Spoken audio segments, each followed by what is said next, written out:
काठमाडौँ सहरबाट मात्र 35 किलोमिटरको दूरीमा अवस्थित एउटा प्राचीन नेवार गाउँ चितलाङ, जसलाई चन्द्रगिरीको ठुलो डाँडाले ढाकेर राखेको रहेछ। चितलाङ पदयात्राका लागि काठमाडौँबाट सबैभन्दा मनपर्ने गन्तव्य पनि हो। चितलाङ आइपुग्दा हामीलाई सबैभन्दा पहिले मन छुने कुरा भनेकै यहाँको शान्त वातावरण र चारैतिरको हरियाली रहेछ। तर सुक्खा मौसमको कारण यस गाउँमा पनि डढेलो लागेको दृश्यले यात्रा अलिक खल्लो बनायो। वेलकम ब्याक है सबैलाई। अब यो गल्पुरबाट चाहिँ बिहानको 6 बजे हामी त्यहाँबाट हिँडेको होइन। हाम्रो आजको यात्रा चितलाङबाट मार्फु हुँदै त्यहाँबाट कुलेखाइन जाने र त्यहाँबाट झरनासँग छ। जो रमाइलो छ बाटो चाहिँ अलिकति चाहिँ माथि चाहिँ जब हामी यो चन्द्रगिरीको माथि डाँडो चढ्यौँ होइन कानपुरबाट, त्यहाँबाट आइसकेपछि अलिकति बाटो चाहिँ अलिक कष्टकर छ, कच्ची बाटो छ। तर जब चाहिँ तपाईँ यो भन्ज्याङमा आइसक्यो त्यहाँबाट ओरेर हुन्छ, त्यो हाफवे पछि त्यहाँबाट पिच बाटो छ, यस्तै राम्रो बाटो छ है, एकदमै मजाको राइड छ। आउनुहोस् घुम्नुहोस् होइन। अब हामी पनि जाँदैछौँ, अब हजुरलाई म पुरा भिडियोमा देखाउनेछौँ। हामी चाहिँ हाम्रो यात्राको पहिलो विश्राम स्थल बन्यो चितलाङको अर्ग्यानिक रिसोर्ट, जहाँ नासपातीको ठुलो बगैँचा रहेछ। अहिले चाहिँ हामी यता चितलाङ अर्ग्यानिक भिलेजमा ठक्क आइपुगेको छौँ। ब्रेकफास्ट गर्नलाई यता रुकेको, त्यहाँको दाइहरू हुनुहुन्छ। हाम्रो एमएचकेसी दाइको चाहिँ दाइले ल्याउनु भएको ठाउँ हो यो होइन। यता चाहिँ यो अर्ग्यानिक फार्म भनेपछि यो नासपाती पनि अर्ग्यानिक नै हो यताको होइन। नासपाती घारीमा ठ्याक्क भएको अर्ग्यानिक फार्ममा ठ्याक्क आइपुगेको छौँ अहिले हामी। यहाँ यसो चिया नास्ता गरेर अब यताबाट हामी चाहिँ हाम्रो गन्तव्य उता मार्कुतिर लाग्छौँ। यहाँ ठुलो चाहिँ बिल्डिङ पनि रहेछ, Madan Bhandari university of science and technology यता रहेछ। यो तपाईँ पछाडि देख्न सक्नुहुन्छ। नासपाती घारीमा बसेर बिहानको नास्ता लिँदा र नासपातीका रुखमा फुलिरहेका सेतो र गुलाबी रङको दृश्यले मन नै लोभ्यायो। बिहानको समय भएर होला चराहरू बगैँचामा चिरबिर गरिरहेका थिए। वैशाख महिनामा हेर्न लागेको दृश्य थियो। सुगन्धले बगैँचालाई सुगन्धित बनाइरहेको थियो।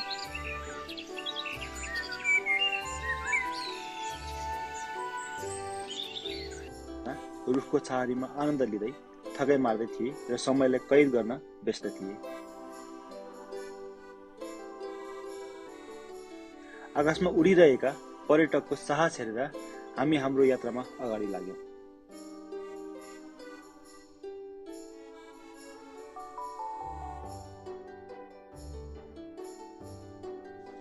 जङ्गलको फेदमा रहेको ढुङ्गाको धारा नेपालको परम्परागत पानीको स्रोत हो। यी धाराहरूले दुर्गम क्षेत्रमा पानीको भर पर्ने स्रोत उपलब्ध गराउने भएकाले गाउँले र पदयात्रीहरूका लागि आवश्यक छ।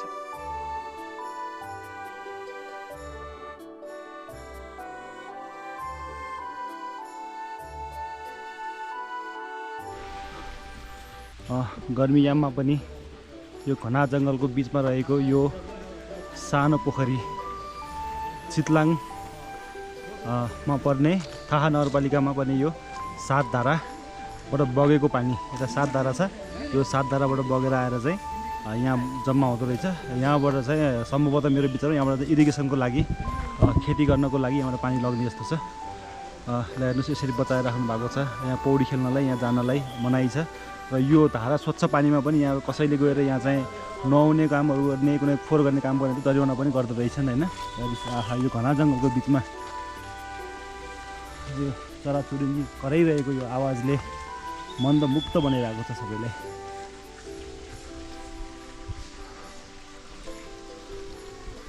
अब यो धारामा एकछिन आएर हामीले पानी खाएर चाहिँ अब हामी फिर्ती सवारी हुँदैछौँ होइन। हेर्नुहोस् यहाँ चाहिँ यो बन्दा काउली मुला अहिले एकदमै अर्ग्यानिक फार्म नेचुरल रूपमा मजाले राखेर कुनै टहराइ बिना एकदम सिजनल खानेकुराहरू, सिजनल तरकारीहरू रोपेको यो मनमोहक दृश्यले मेरो सोचाइमा तपाईँहरूलाई पनि लोभ्याउने नै छ। थाहा नगरपालिकामा पर्ने प्राकृतिक स्रोतमा आश्रित 7 ढुङ्गे धाराहरूमा चिसो पानी खाएर हामी अगाडि बढ्दै गर्दा बाटोमा उच्च घाँसे पहाडमा चरिरहेका भेडा र बाख्रासँगै तिनका गोठालासँगको भेट पनि मजाकै थिए। आधा उमेर नागिसकेका गोठाला दाइसँगको कुरा पनि रमाइलो हुन लाग्यो। ए होइन होइन हजुरकै गोठालै हो त होइन होला साउबाहरू होला ए होइन होइन होइन यो भेडा बाख्रा दुइटै रहेछ होइन त बा यता ए होइन होइन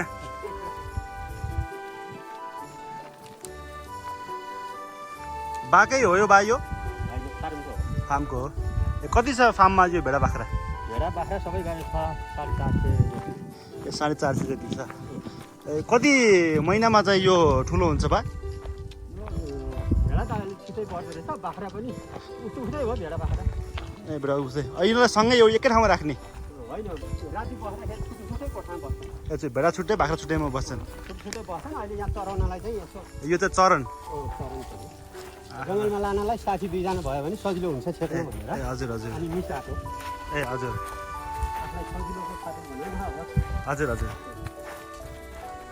अब यसले चराएर कुन बेला फर्काउने अब गोठमा हामी 4 बजे लाग्छ ए 4 बजी दिनभरि यसलाई चाहिँ चरेर नि अब दिनभरि चर्छ ए यिनीहरूलाई पानीको व्यवस्था के हुन्छ त नि खानलाई अहिले ए हस् त बा हस् है त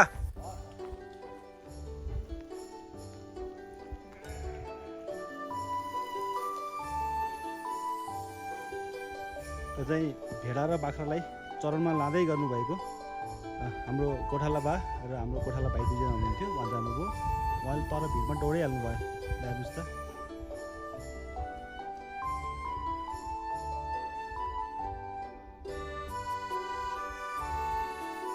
भेडा फार्मबाट 10 मिनटको बाइक राइडपछि हामी पुग्यौँ बास बस्ने होटल। हामी चाहिँ यहाँ भर्खरै दिल लेक साइड सिमल्याङ होटेलमा आइपुगेको छौँ ठ्याक्कै। हेलो नमस्कार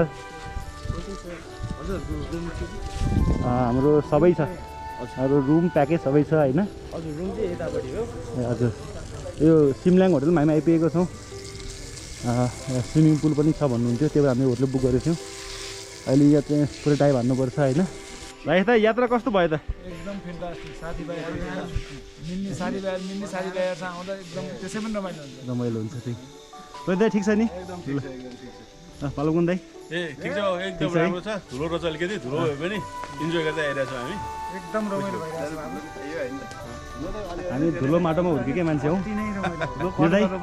एकदम रमाइलो ठिक छ है तपाईँलाई बाइक राइड कस्तो लाग्यो ठिक छ नि एकदम डर लाग्ने त्यस्तो केही त भएन छैन एकदम सेफ राइड भइरहेछ धुलो र धुवाले सास्ती खाँदै होटल पुगेका हामी स्विमिङ पुल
स्वादिष्ट नेपाली खाना दाल भात साग अनि माछाको करीसँगै गुन्द्रुकको अचारले भोक मेटाई हामी मोहिनी झरनातर्फ अगाडि बढ्यौँ।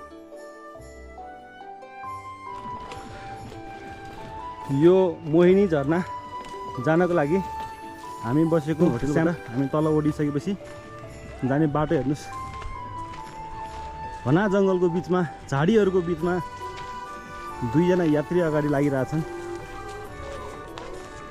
सबै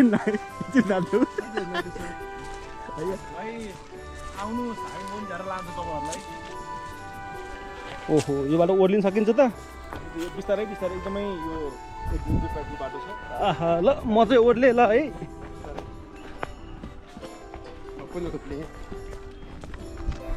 आहा ल यो हो नि त एडभेन्चर भनेको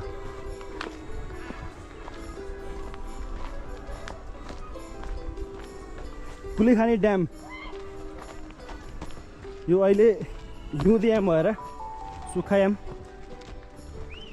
यो कुलेखानी ड्याम पनि अलिकति सुकेको रहेछ। यहाँको चाहिँ वाटर रिजर्भायर मोटरबोट यहाँ पुग्छ होइन अनि कुदाउँछ त्यसले कि अप्ठ्यारो हुन्छ नि उहाँहरूलाई अर्कोतिर फेरि ए त्यो मोन झर्नामा मान्छे लिनु गएको झर्नामा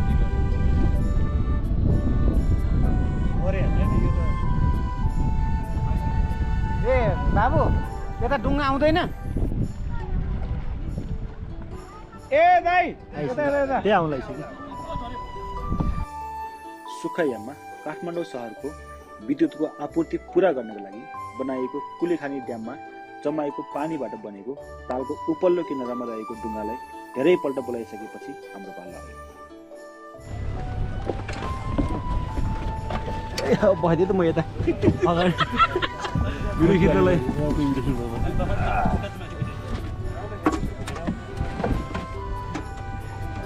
होइन आउनु पर्यो जाने आउनु होइन म त यो स्विमिङमा एक्सपर्ट छु मलाई जानु पर्दैन ल हाम्रो अब गुरुजीले हाम्रो एकदमै यहाँ एकदम अब यो चाहिँ खतरा खिचायो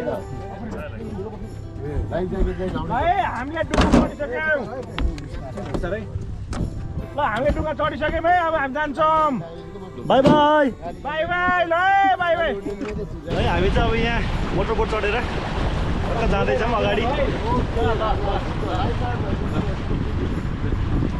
आयो रे आयो हाम्रो आयो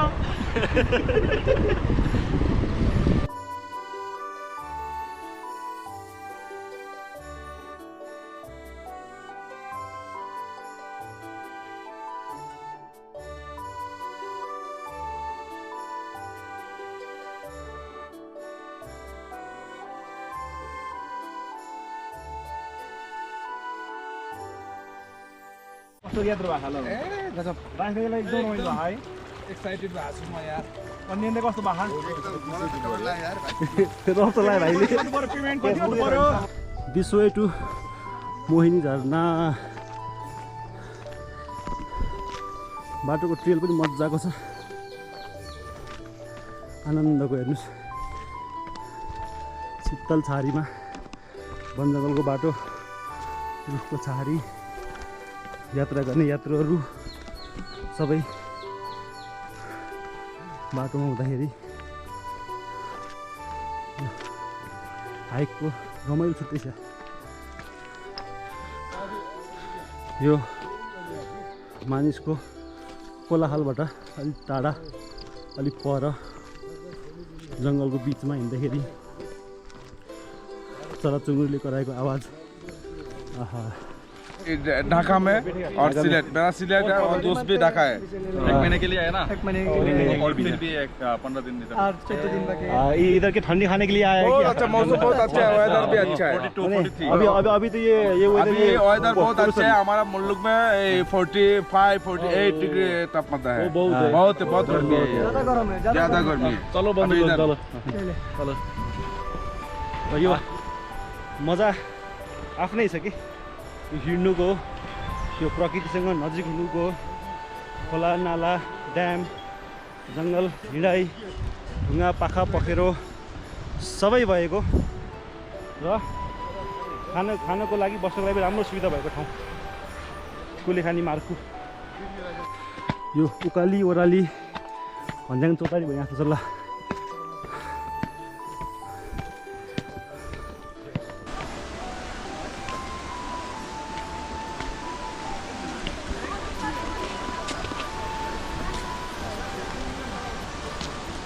यहाँको प्राकृतिक सौन्दर्य भरिभराउ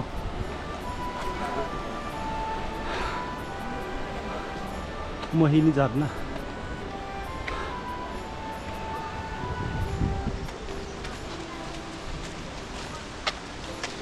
हेलो,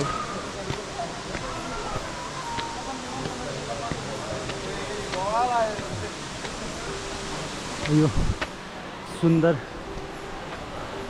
झरना मानिसहरू यो वैशाखी यामको गर्मीमा यो शीतल ठाउँमा आएर आफ्नो समय बिताउन पाउँदा को चाहिँ खुसी नहोला र।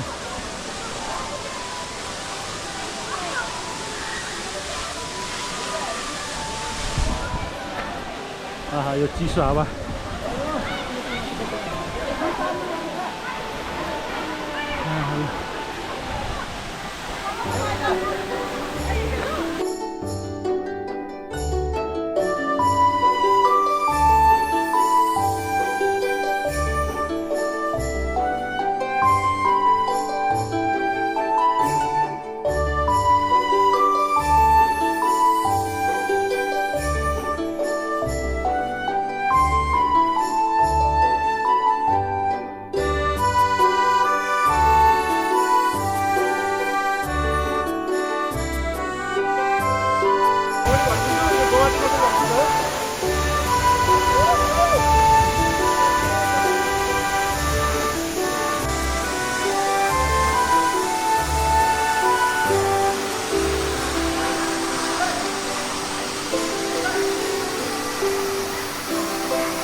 प्रकृतिको काखमा केही बेर बिताएर हामी बास बस्ने होटलतर्फ फर्क्यौँ।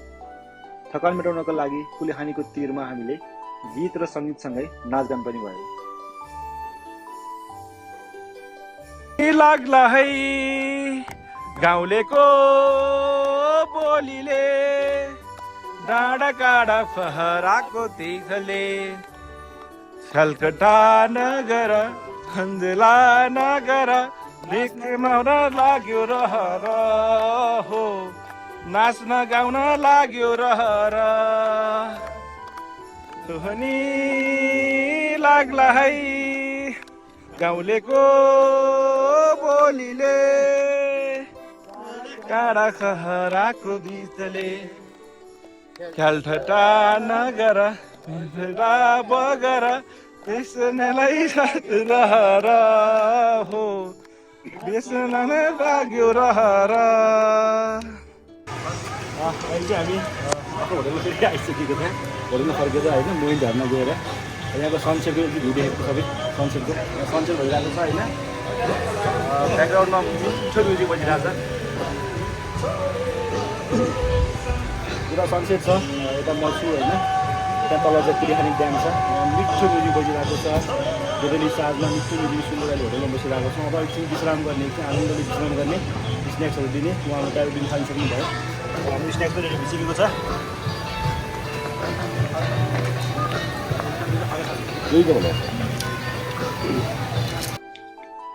आजको यात्राको भिडियो लगलाई यही अन्त्य गर्दै हाम्रो निरञ्जन दाईको रात्रि गीत सङ्गीतको माहौल सँगसँगै हामी पनि विश्राम लिन्छौँ।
Hello everyone, welcome to the world of Bird Eye Creation.